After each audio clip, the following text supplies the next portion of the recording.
We're going to talk about three big planetary alignments that are coming up in 2025. So, Happy New Year, everyone. On the Gregorian calendar, of course. Ketu and Leo is going to be the main topic of this video. Um, and it's important because the transits always show where we're going to in the world, right? Things are not like a light switch where it just flips on and off. It's a slow building to when it gets to that. It's a slow unwinding to when it leaves that, right? And so we have in April Saturn, the Great Malefic, moving into the watery sign of Pisces. And that's a big deal. And I'm going to get into that a little bit more in a bit. And a month after that, we have the nodes changing signs, also known as Rahu and Ketu in Jyotish. If you follow Western astrology, these placements might be new to you. The concepts might be new to you. And I'll briefly just say, Jyotish is the heirloom of astrology, right? You can compare Vedic astrology to a cacao bean, and Western astrology, pop astrology, to a Twix candy bar, Hershey's chocolate bar. It is what you think it is, but it's not exactly rooted to the core.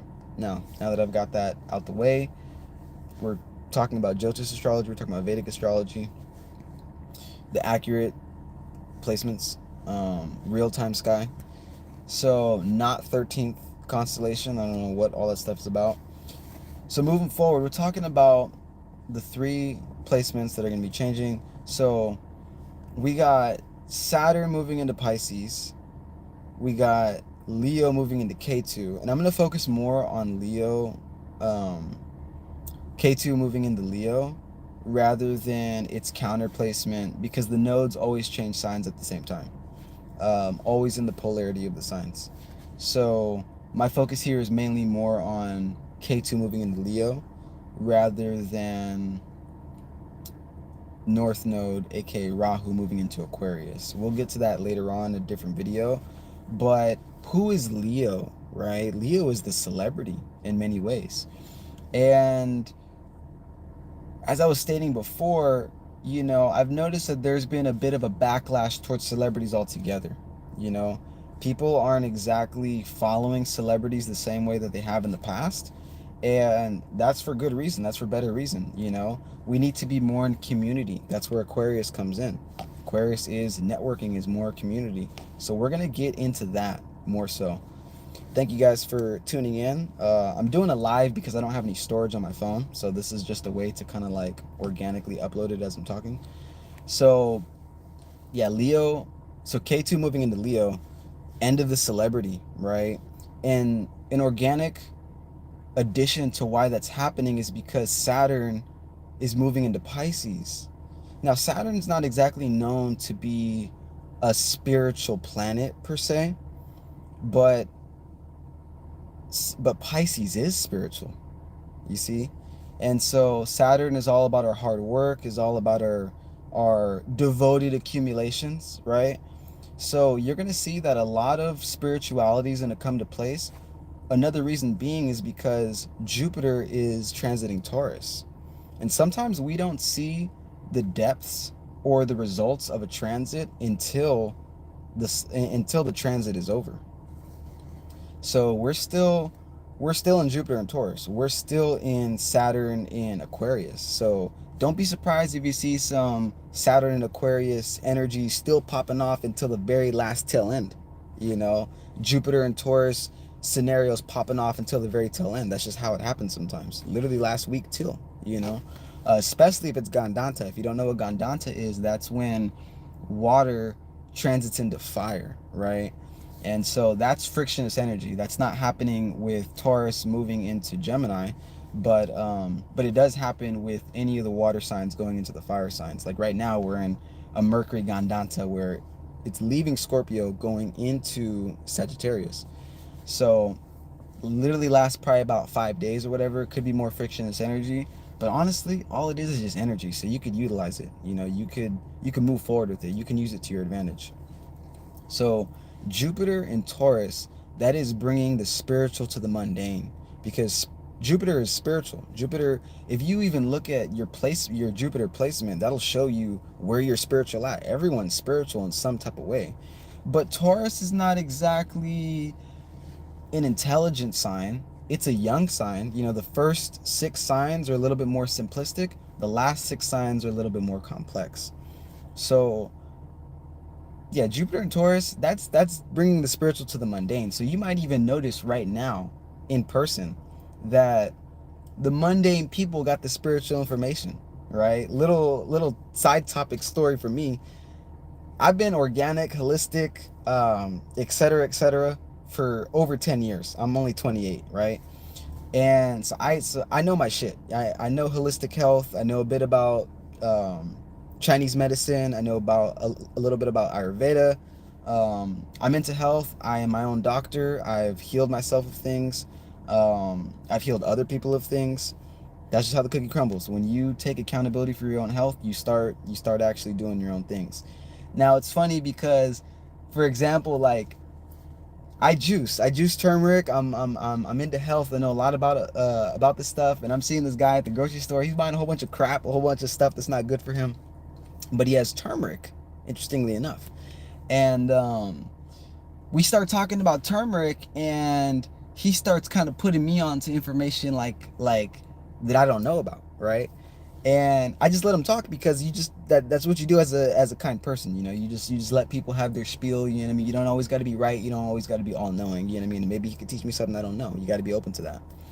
So that being said, that's a very Jupiter and Taurus moment, you know, the bringing the spiritual to the mundane. You might notice that all the and I would be exaggerative because Mercury's in Gandanta, but you might notice all the idiots got all the spiritual information right now. Let them. It's all right, because sometimes that's all we listen to, and that's what I'm talking about with K2 transiting Leo.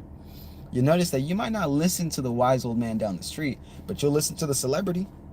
If the celebrity tells you to do something, you're more likely to be influenced by them. Like, oh yeah, exactly. I knew they were the leaders. But really, the celebrity has impersonated the true leaders over time. The celebrity has impersonated the true leaders and sacred people. You see? So we're moving out of that. Things are not a switch that just happen on and off. So K2 is about loss, right? K2 is a malefic. It's a little bit, you know, nothing is ever a death sentence. Let's not be silly about it. But when you're dealing with malefics and mahadashas, dasha periods, bhuktis, transits, you know what I mean, Saturn returns, when you're dealing with malefics, it's just a little bit easier to be punished. That's really all that happens. So with K2, it's like if you're being hyper ambitious, and I say hyper ambitious because I'm looking at the opposite, Rahu. If you're being hyper ambitious to celebrity type factors, you might get punished, right? In Leo-ish ways. Who is Leo? You know what I mean? Leo is ruled by the sun. Who's the sun? Power, authority, right? So we're kind of noticing that we're not even trusting the government. Sun is the government, right? So we're not even really trusting the government as much, honestly. That's been happening. So K2 in Leo, right? End of the celebrity, right? But we need to not throw the baby out with the bathwater. Here in America, in the States, I mean, I'm a regular American like most people, right? We don't totally know how to govern ourselves. So I'm not saying throw the motherfuckers out and let's just police ourselves. If we get to that, if we earn that, I'm for it. But you see other countries that do live like that, and sometimes they don't have the most ideal uh, lifestyles and circumstances. You know what I mean? So there's a pro and con with things being wild and you policing yourselves. I'm I'm not a person who's saying like abolish police and we shouldn't have police. No. We should have righteous police. We should have true servants of the law. You know, that's just my personal perspective. Um, so we got to be careful with this because we might be seeing a time. Remember, the nodes transit for 18 months. So in that time, we might notice people being a little bit more enthusiastic towards getting rid of authority figures, but we got to be mindful of that, right? So come July, come June, come July, about a month or two after these great transits shift, and I'll touch on those again. Saturn, the Great Malefic, moving into the watery sign of Pisces, the spiritual sign, happening in April. And then we have the nodes switching signs, happens every 18 months, switching into Aquarius, the humanitarian, and to Leo, the individual, right? Master astrologer once said there's 3 faces to every sign. So from that perspective, to give it in layman's terms, it's almost like you're only dealing with 4 signs: a water sign, fire sign, earth sign, or air sign. They're all just 3 faces of the same energy, in a sense, right? They have different karmas, but the elements speak measures a ton. So yeah, that's pretty much most of what I have to say about it. I just wanted to touch on this. I wanted to get the exercise. I want to drop more this year. I am dropping more this year, so I'm just January 1st, right? It might be past midnight, but in Vedic astrology and Jyotish, they don't consider it the next day till the sun rises up. Sun is king, right? So we're still, it's 1, 2, 3 a.m. my time, Pacific time, West Coast time. So how can I summarize this? I want to tell you guys that Saturn is changing signs. The celebrities are not going to be able to handle it because they're not spiritual. Look at what's happening with the the diddler and all that stuff. It's like none of this stuff is by coincidence. Like I said, it's not a switch that just happens on and off, right? It's a slow build to this process. It's a slow unwinding out of the process. So we're getting signs at an early start, and so Saturn transiting into Pisces, it's like a Saturn return for the globe of your spiritual consciousness. Where are you at spiritually? What have you earned, right? So we'll see more of that. Celebrities ain't got shit on that. They take retreats. They listen to the teachers. They're not the teachers. They know for a fact that they're not the teachers. Time's up, SpongeBob, right? So Ketu and Leo, end of the celebrity. Saturn and Pisces, spirituality, karma, karmic spirituality. Jupiter switching into Taurus. I don't have much to say about that, but right now, while we're in Jupiter still in Taurus, like I said, Jupiter switching into Gemini, but Jupiter and Taurus until the tail end, we might still see that. And bringing spiritual to the mundane, we need that. We don't just need the spiritual people being spiritual. We need the fools and the mundane people being spiritual too, because we can't progress forward. A chain is only as strong as its weakest link. Remember that when it comes to humanity. No one's success is really separate from each other. You can't be a billionaire. I don't think any of that money is honestly authentic when it comes to that much. No one really needs that much money. But you can't be totally financially free. You cannot be free unless humanity's free, right? So being at the top of the mountain, being stacked and sleeping on money, that doesn't feel good. I don't care what anyone says. That's not spiritual. That's not spiritual sanity by any means. So that was just things in a nutshell. We can touch on more videos on topics, but this is mainly about Ketu and Leo. That's what I want to talk about mainly. And Saturn and Pisces has a big influence of why that's going to play out the way it does. Now, I'm not totally into predictions all the way, because I feel like the transits themselves are the sign of the times. That's the prediction in itself. So I'm not going to be like, this is going to happen and expect this on that day and blah blah blah. It's like I'm not really into all that.